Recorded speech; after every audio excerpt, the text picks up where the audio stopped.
So I invite you to just find a posture that's comfortable for you.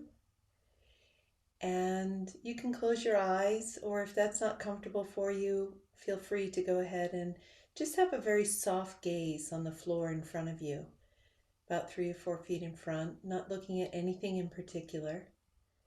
And we just do this so that we can not be visually stimulated as we're sitting. So just invite you to begin by just taking just a good big breath, letting go, and just letting yourself arrive in this moment, in this seat.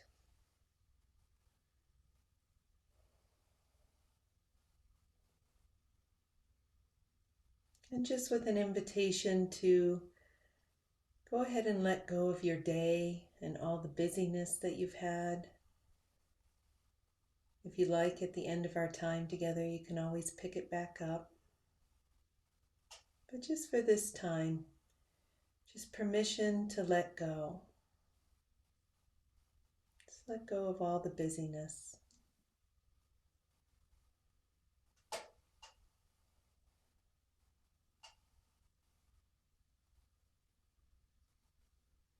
And if you have a dedicated practice that you love doing, I, by all means, love for you to continue with that.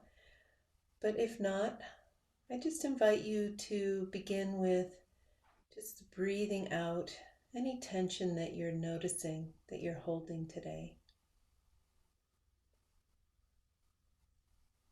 And so we just take a moment to notice how our body, heart, and mind are.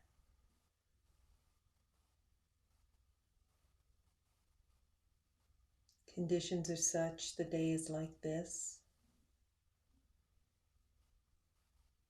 And again, everything is temporary.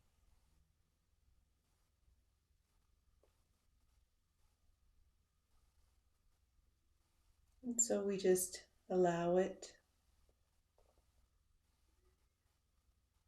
But we don't have to cling to it or hold on to it.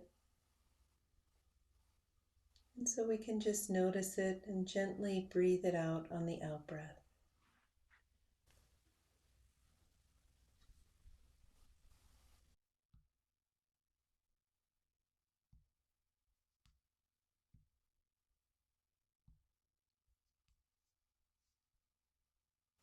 And so you may notice a busy mind.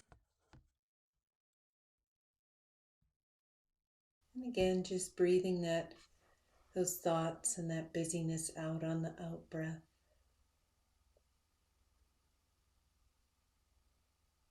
Any stressful thoughts, racing thoughts.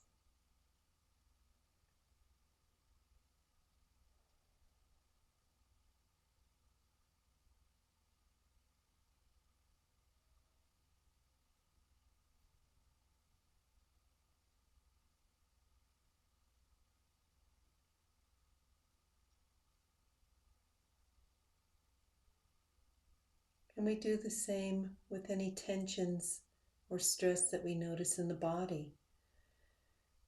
So if you're noticing any pain or tightness, bracing,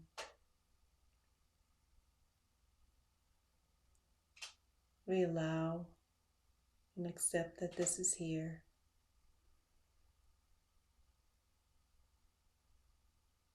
And then with a gentle attitude, we just gently breathe it out on the out breath. No need to hold on to it or cling to it.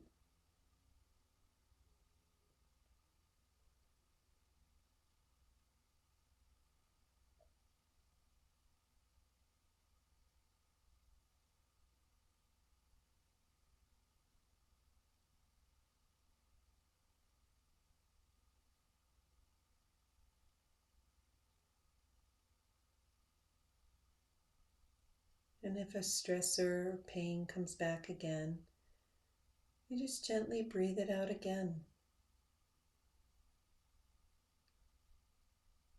We may have to do this a few times.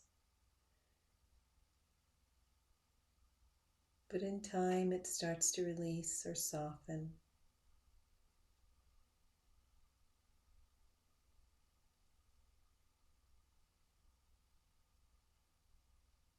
Particularly if we keep a gentle attitude.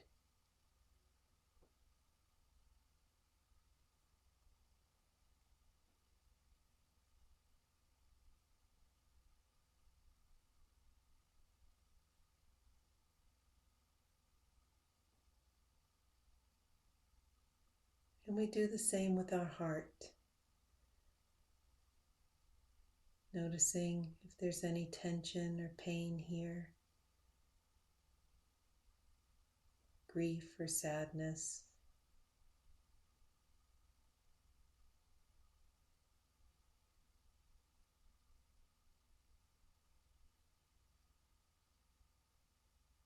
And we allow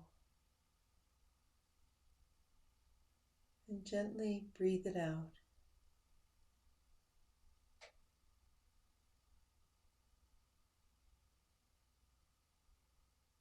Again, no need to cling to it.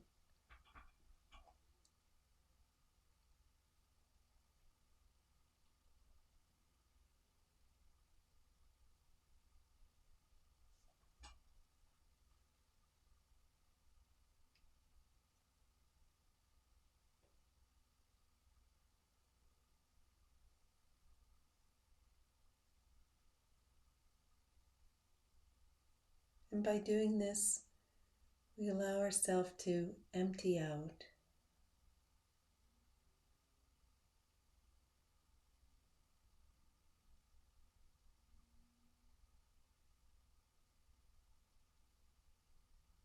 Coming into more ease.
And in this way, we allow things to arise and pass away, bringing ourselves back into a bit of flow.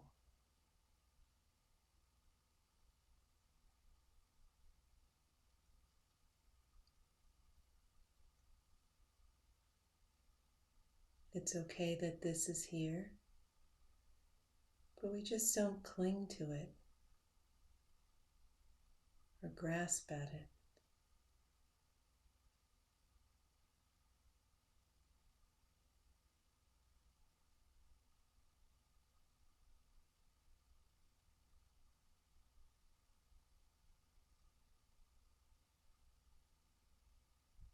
Breathing out any tension.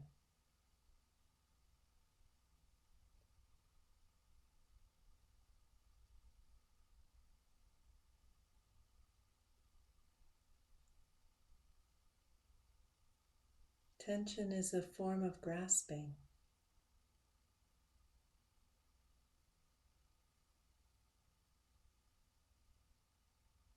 Means we're clinging to it or holding or bracing against it.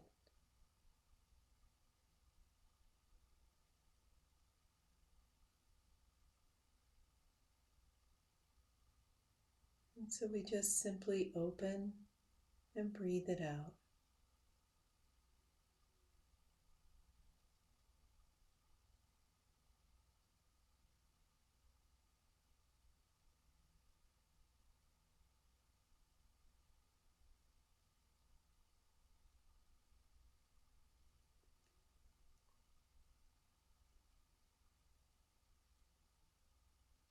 And in doing this,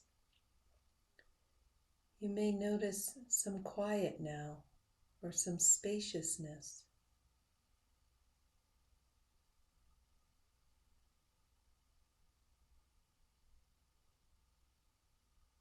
If so, I invite you to begin just breathing that quiet or spaciousness.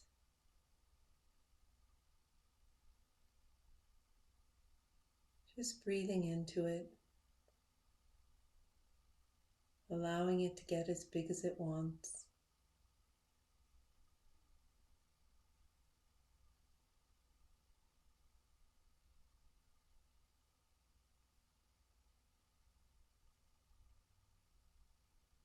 No need to try to grow it,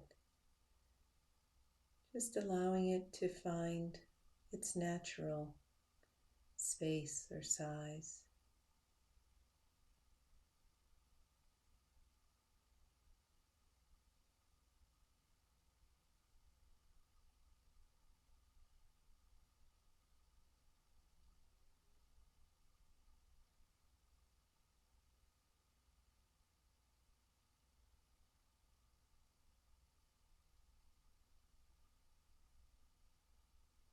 If thoughts come back or there's a lot of busyness or tightness again, just gently go back to breathing it out.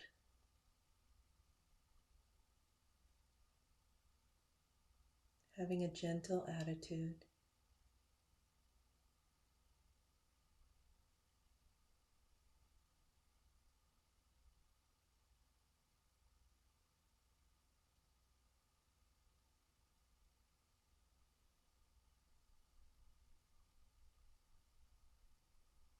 And when you notice some quiet, you can breathe into it.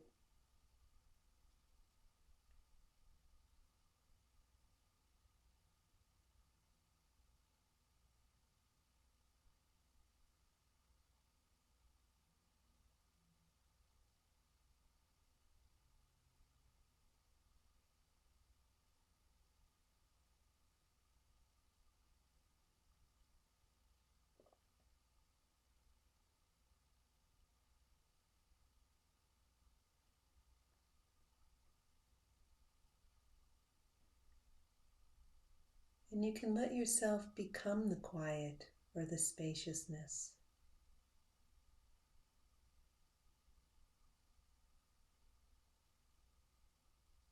We do this by just letting go of stories,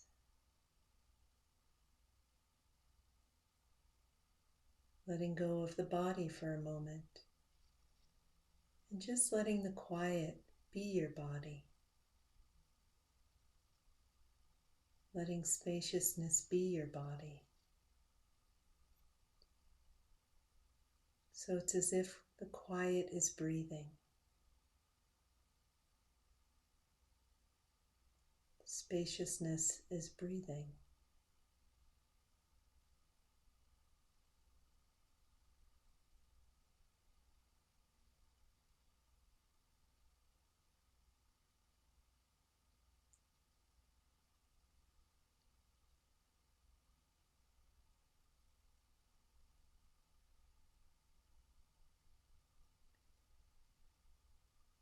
Settling and resting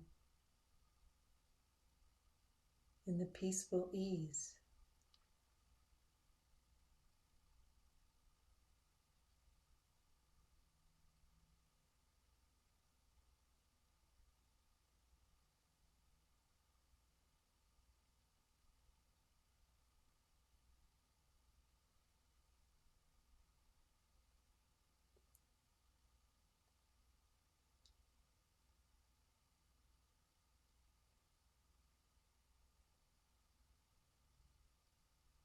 This is essence, a deeper part of us,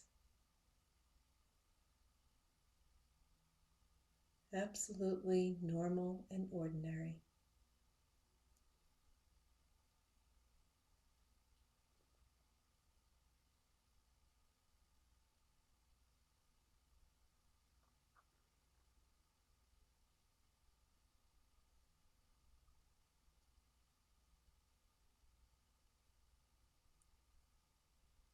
the deep quiet and ease that lies just beyond all the noise and busyness.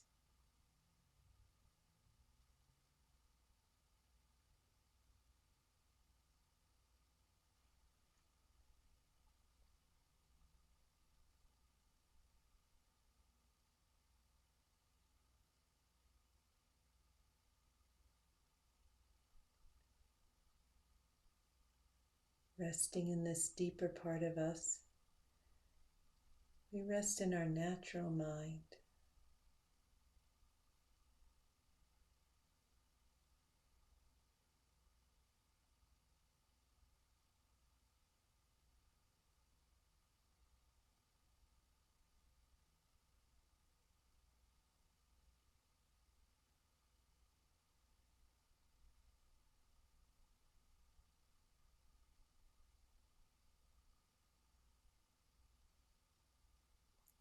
Absolutely normal and ordinary.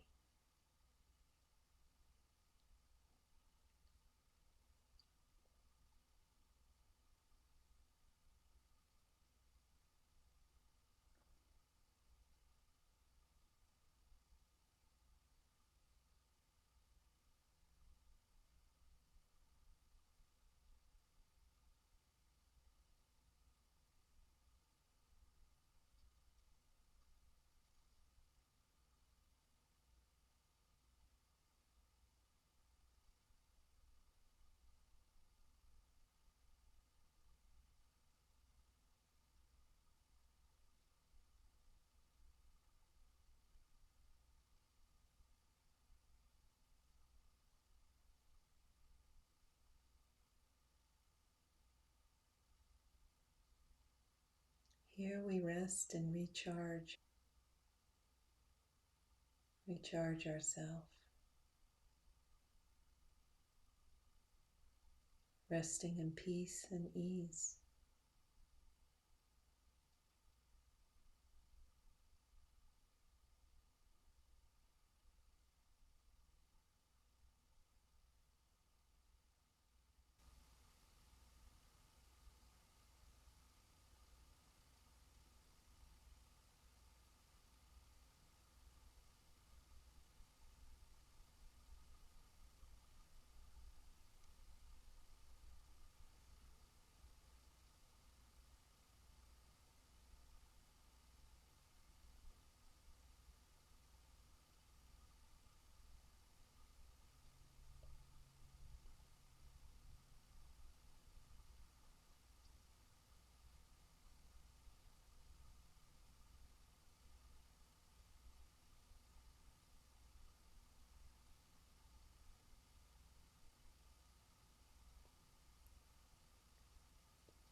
It's always nice to just take a moment, let go of the day.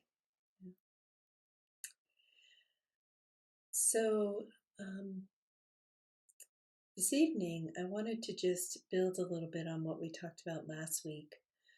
Um, you know, what would be so lovely is for us to be able to live in our essential nature, to be at peace and ease all the time, no matter what's coming up.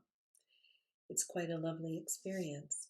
But most of us find that that's hard to do because our mind just gets crowded with lots of beliefs and fears and uh, have to lists, things like that. And so, a lot of what I'm just teaching on this year is just about how do we actually dismantle our kind of ordinary conditioned mind, the way that we are kind of conditioned to be busy and afraid and trying to be good all the time, or afraid we're not good enough. How do we dismantle some of that busyness so that we can actually rest in our essential nature, which is always there? It's just in the background. It's just that it's hard to get it when life is kind of so busy or our mind is so busy. So last week I was talking about, in order to have a successful life, a happy, healthy life, we want to be able to, most people have this idea that if I just succeed in one or two areas, my life's going to be great. So if I'm a lawyer, as soon as I make partner, life's going to be great. But that actually isn't true. What we find is that people can succeed in their chosen favorite place, and they still can be struggling in other parts of life. And so my husband Mark and I have been looking at, so what actually helps people be more successful across their life, or not undo the happiness and success that they've worked for. And what we came to find is that there's 7 domains that we have. There's 7 areas that make up a human being. And those are our physical domain, so our body, our cognitive domain, our mind and reasoning, those kinds of skills, our psychology, our psychological mind, our emotions, our social relational, that's our intimacy, how we get along with others, our spiritual life, and our integrative life, how it kind of all fits together. And what we realized is that many people are good at it, really great at probably 2 domains, 2 or 3 domains. We're okay at 2 or 3, and then we usually stink at 2 or 3. There's 2 or 3 we look at and go, oof, I don't even go near that one. It's like, I don't want to deal with that.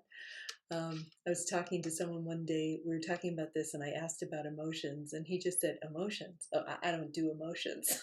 I was like, well, actually, of course he has emotions, but in his mind, I don't do those. I don't go near them, right? So I wanted to talk about tonight, how do our domains have this kind of up and down flow to them? Some are great, some are okay, some are not great. How did they get this way? How did we actually end up with this? Because if we want to be healthy and happy and have a great life, we want our 7 domains to be at least, let's say, to a level of competence. So they just have to be kind of balanced and healthy in general. They don't all have to be perfect, but just good enough that we're able to kind of live our life in a good, healthy way, right? So, talking about the things that get our domains to be at the level of functioning they are. And there's 3 main areas that actually influence our domain development. So basically, the first one is our biology. What is the biology that we bring to our domains? And by biology, I mean what we're born with, right? What our biology is like given any particular injuries that we may have had, and also conditions of life such as aging. So at any given moment, our biology is influencing every single one of those domains. So, I'll just take one simple thing, like if you're hungry, and you have low blood sugar, any one of your domains can fall off the rails, right? So physically, you can't exercise, or you can't, exercise as hard as you want. Cognitively, you can't think clearly. Emotionally, you got what they call it now, hangry, right? I got hangry. Give me some food. Right? Um, if you're doing a spiritual practice and you're meditating, you can't concentrate if you're hungry. You're just thinking about food. Who's meditating? You're just like, I'm hungry. When are they going to ring the bell so I can hurry up and go eat? Right? So that's just an example of how our biology can kind of color and influence all our domains. And so we want to make sure that we take stock of that, we attend to that, we're honest with ourselves about our biology, where we at. There's a lot of people, for instance, I live in a very athletic town. Durango is a very athletic town. And I see a lot of people in denial of their aging, right? So there's all these great athletes, and they tear themselves up because they get into the space of, wow, I'm just not running as fast as I used to, or I should be able to mountain bike as hard as I used to. And it's like if you're in denial of your aging, that biology is going to catch up with you. And chances are you're going to spin out and some of your domains are going to go offline a little bit here. So that's the first consideration is, so if I look at my biology, okay, or my domains, what role is biology playing in them? It's just a good thing to kind of stop and be honest with yourself about.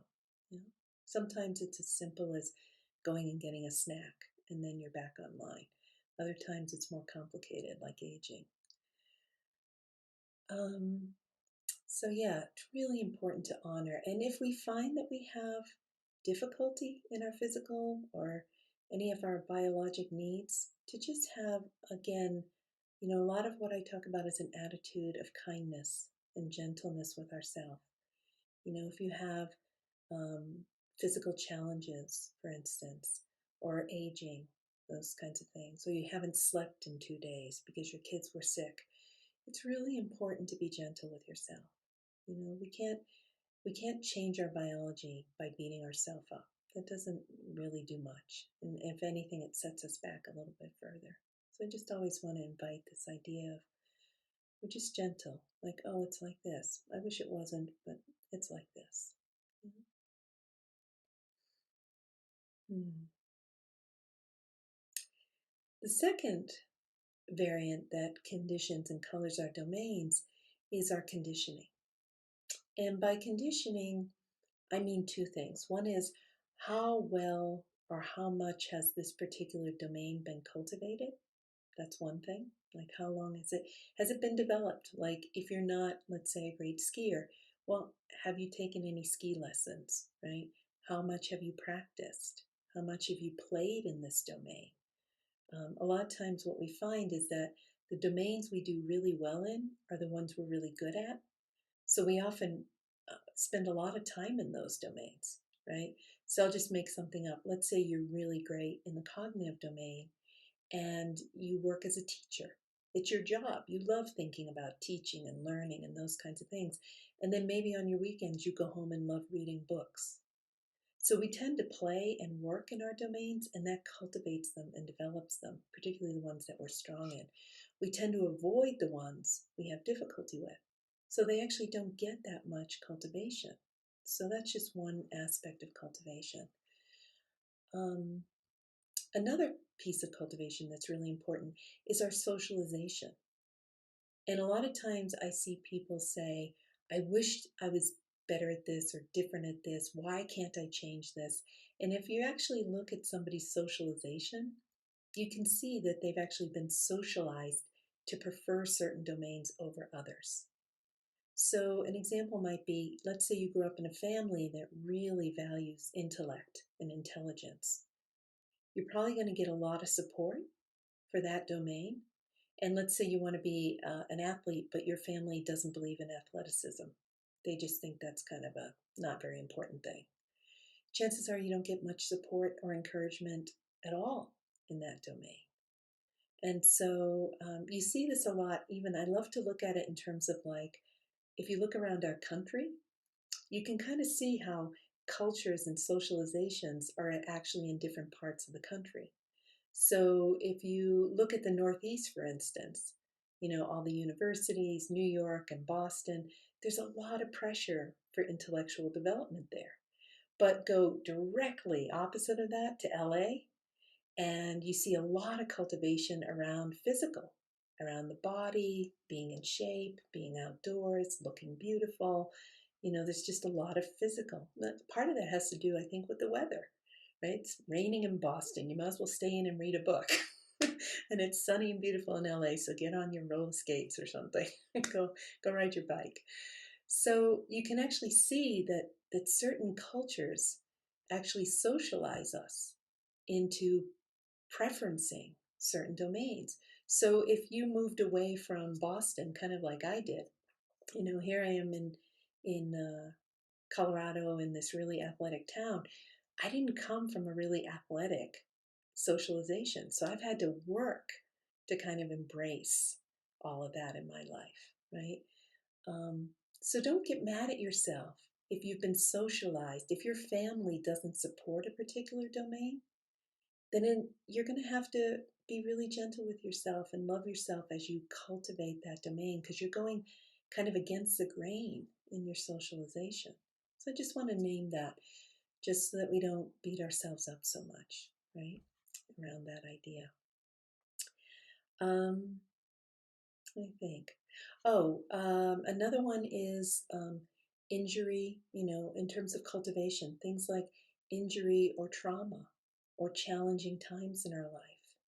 You know, it's hard to, if a domain has experienced trauma, if we've experienced trauma in a particular domain or just trauma in general, it's going to kind of slow down, stall out our domain functioning. So, a good example is in the physical domain, a lot of people want to have physical intimacy. They want to be physically intimate, but if they've had really painful um, sexual abuse or emotional abuse or something like that, it makes it hard to show up, right? It's really hard to show up when every time I try to, there's this flash of fear that comes through my body. And so this also cultivates us.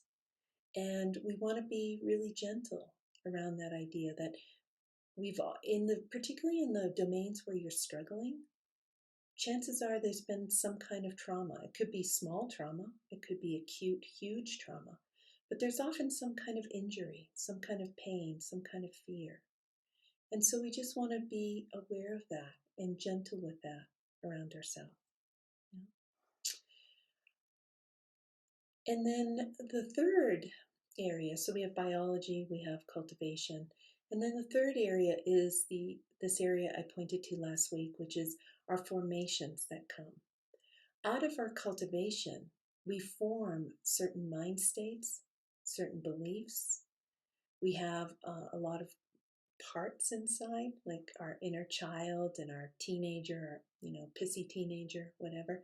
We have all these parts, and so these formations greatly impact our domains.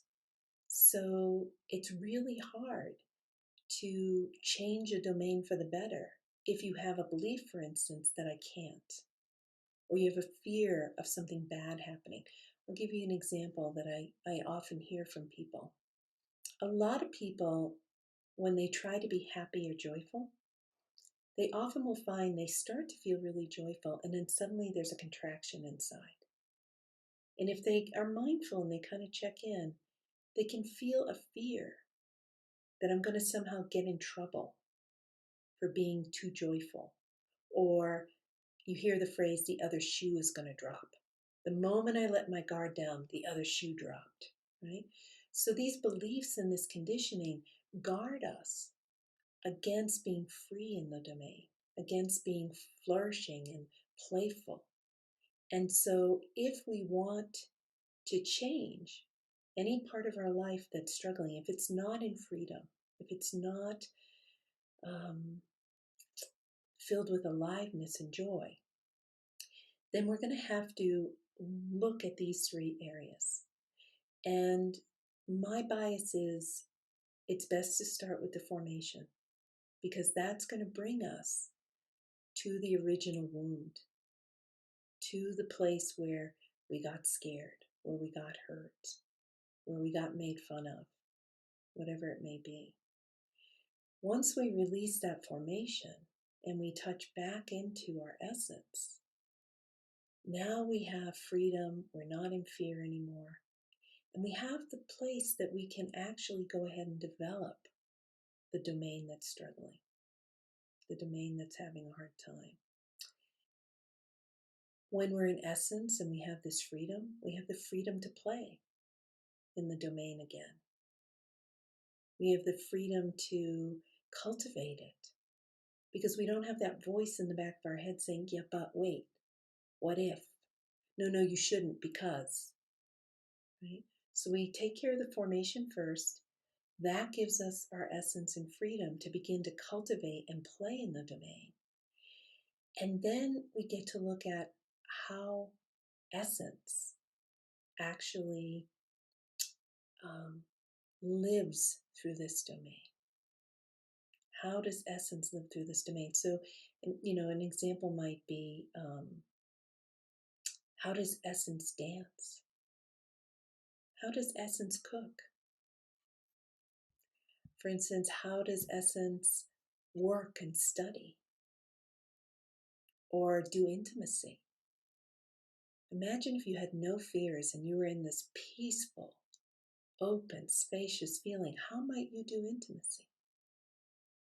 Chances are it would probably look pretty different than coming from ordinary mind. Right? So let's just take a moment to just get a little taste, just a tiny taste for yourself. So I just want to invite you to go ahead and close your eyes for a moment. And if you're not comfortable, you can go ahead and just look at the floor very softly. And I'm going to ask you to call up a domain where you're struggling. So a domain that you struggle in. It could be physical domain, cognitively, might be social relational with people, being relational or social, intimacy. And we're just going to look at these three pieces for a moment. So as you consider this difficult domain, the one you don't like to go into so much, causes a lot of stress, just take a moment to notice for yourself, is there any biologic influence that contributes to this struggle?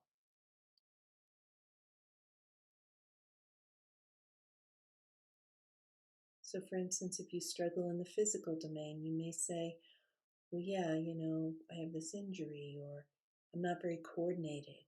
I was never coordinated as a kid. Or I'm overweight and it's hard to be physical. Just noticing any biology, learning disabilities, anything that impacts your age, or any injury you may have had. And if so, just again, being very gentle and loving with yourself. Just, conditions are such, it's like this.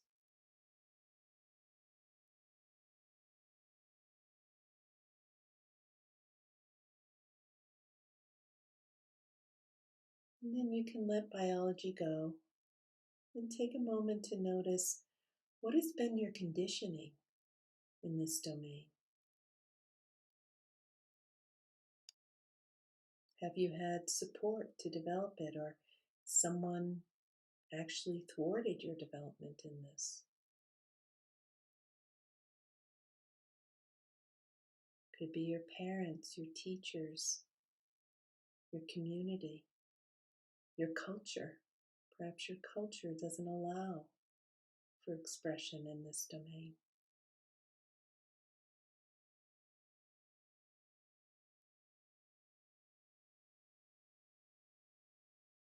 And taking a moment to notice any traumas that may have happened. Accidents, abuse, being made fun of or taunted.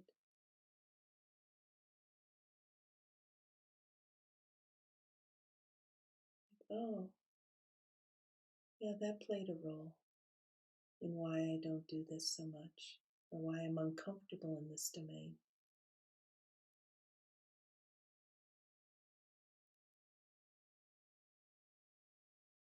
Again, with just a gentle, accepting attitude, kindness towards ourselves.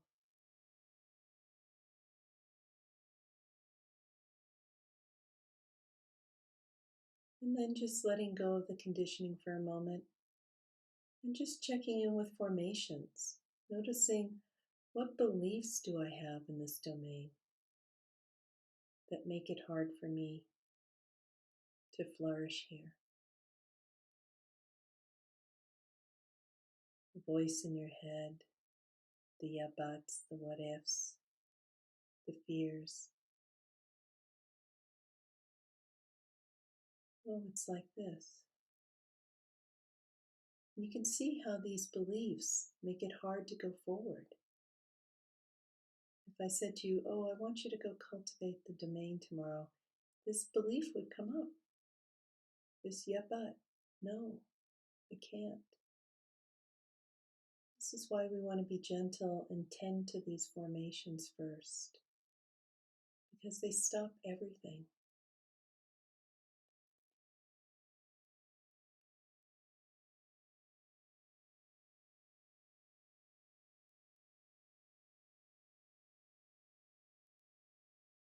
And then go ahead and just clear that struggling domain out. Just take a couple of breaths, just breathe it out and let it go.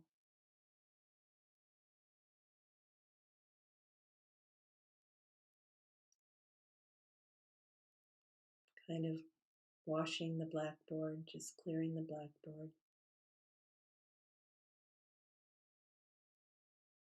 And then I invite you to now call up a domain that you're very strong in, something you're maybe even gifted at. Could be cognitively, physically. You might be a great athlete. You were very good in school. You're great socially. You have tons of friends. Love social gatherings. Or you're a great meditator. You love spiritual domain. Something you're good at. And again, taking a moment to just notice, what is your biology in this domain? Are you perhaps gifted? If you're very smart, you may notice how easy school was for you compared to one of your siblings. Or athletics, you're great at every sport you take up. Or you're really fast. Musically or artistically, you might have a great ear or a great visual spatial gift. And just noticing, oh, your biology has played this role, making it easier.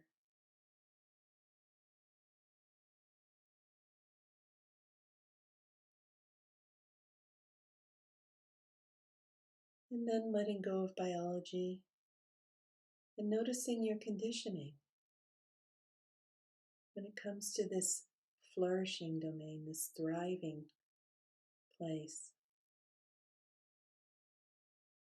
what kind of conditioning did you get here? Did you get lots of coaching? Or you got lots of time to play in this domain?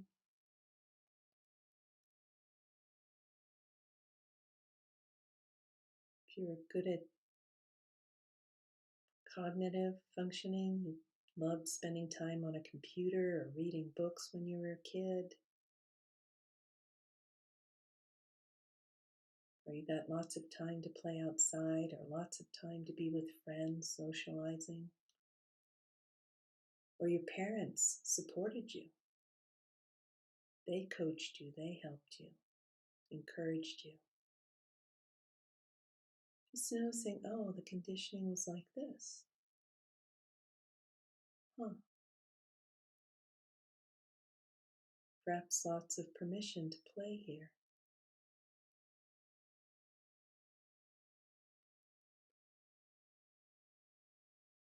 And then you can go ahead and let go of that. And just notice the formations you have in this domain. What beliefs do you have? What kinds of beliefs do you have here that support this flourishing, this play, this ease? Perhaps you notice a lot of confidence in this domain, or permission. You have permission here. You might not have it in other domains, but you have permission here to be free, to be yourself.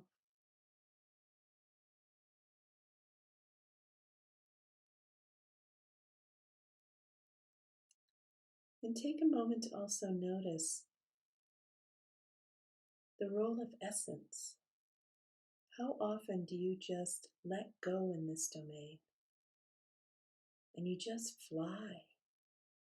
You don't even have to think about it.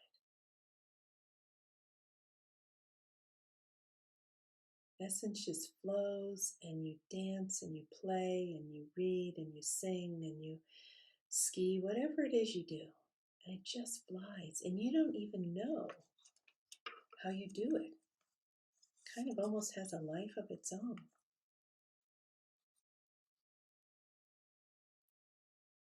Here's this quote by Laurence Olivier, great actor. "I know it was wonderful. I just don't know how I did it." That might sound familiar to you. I know it was wonderful. I don't even know how I do it. It just flows.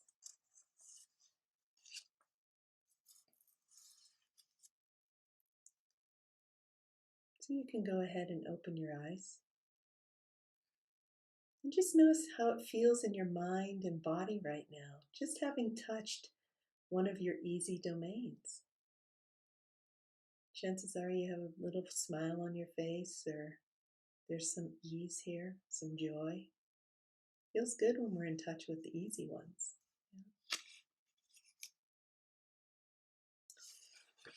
Here's a quote, just that we have a sense of this with our domains. In the end, it's all up to us. Particularly in our struggling domains, we are the ones who have to keep looking at our own mind, our own thoughts, our own body, the nature of our mind. The truth is, there's nobody else in control of our life.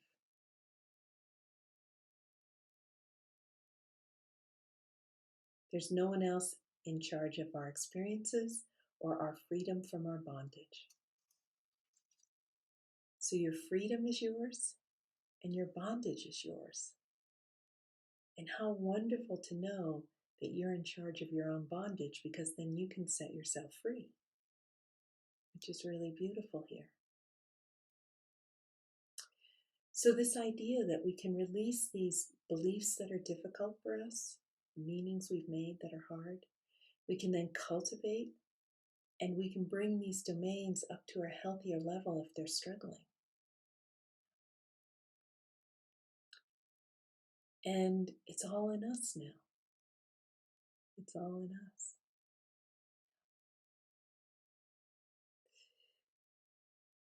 When I think about it this way, it just gives me a real sense of freedom.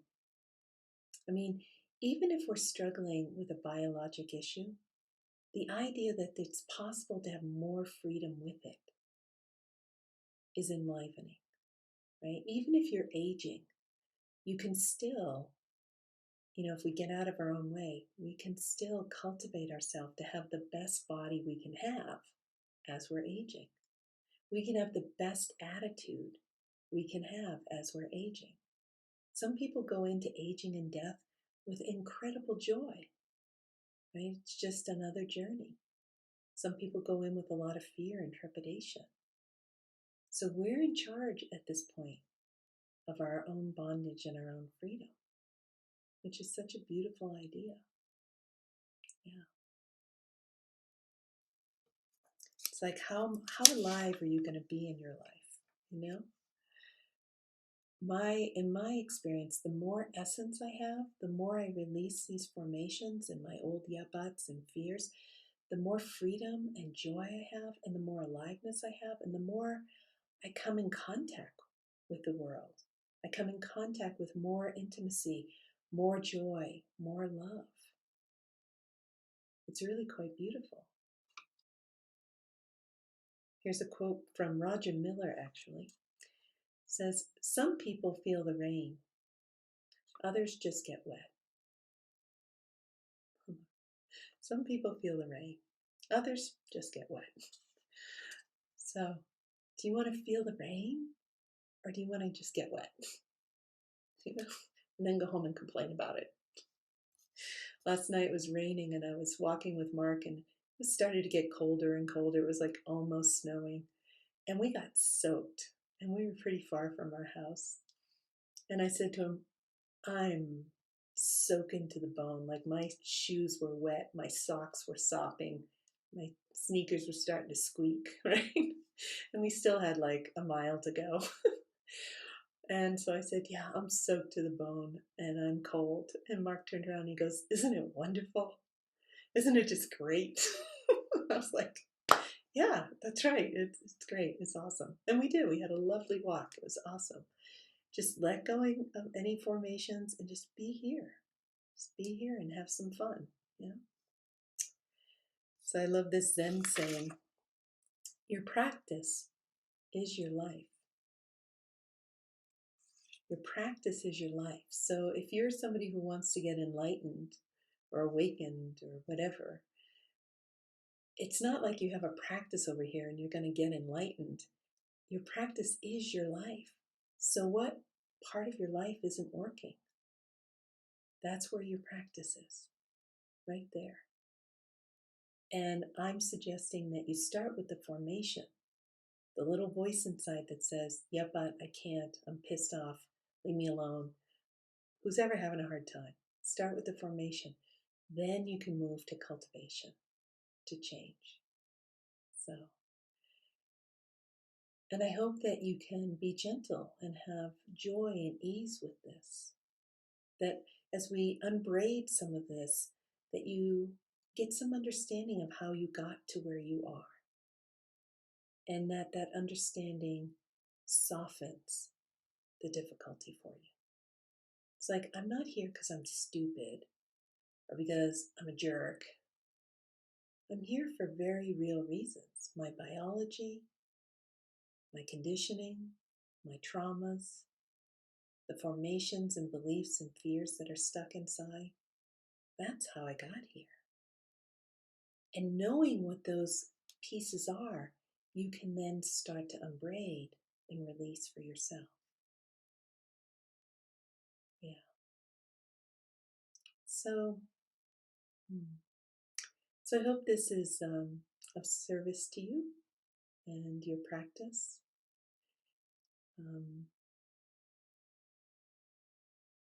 It's a wonderful time right now. Spring is just around the corner. Yeah. Daylight savings is this weekend. So if you're somebody in Arizona, next week we're on a different time from you. So just so you know. And we're at the beginning of possibility of new growth here. So I hope these ideas kind of freshen you up a little and give you a place to start practicing and being kind to yourself for change.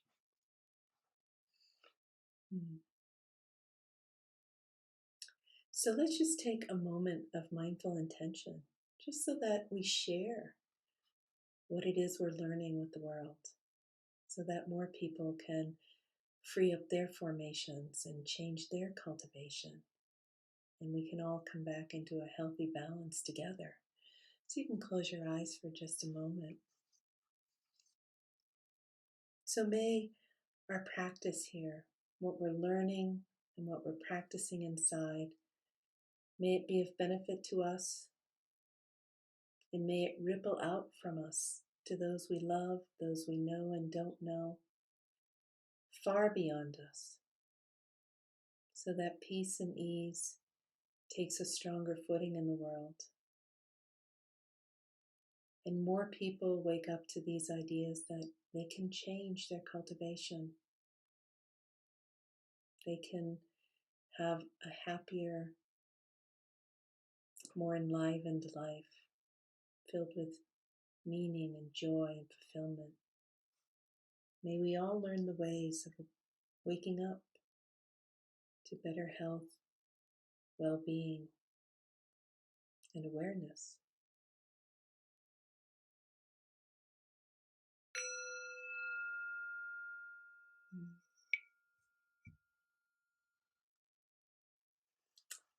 So thanks for your attention and your kindness. Thank you also to those of you who have reached out to support this work. I really, really appreciate your support and encouragement going forward. I love sharing this work, but it's also love being in community with you. And I see it as kind of a mutual generosity. We're just always kind of gifting ourselves in a circle here. So um, I hope you have a lovely week. I hope that you can be gentle with yourself around your domains and start to get curious about the formations and beliefs that might be in your way. And see if you can start to let go of your grip of them a little bit. Just loosen it up, breathe them out a little bit. And we'll keep going forward on how to release more of that. So I hope you have a great week and take care. Yeah. So.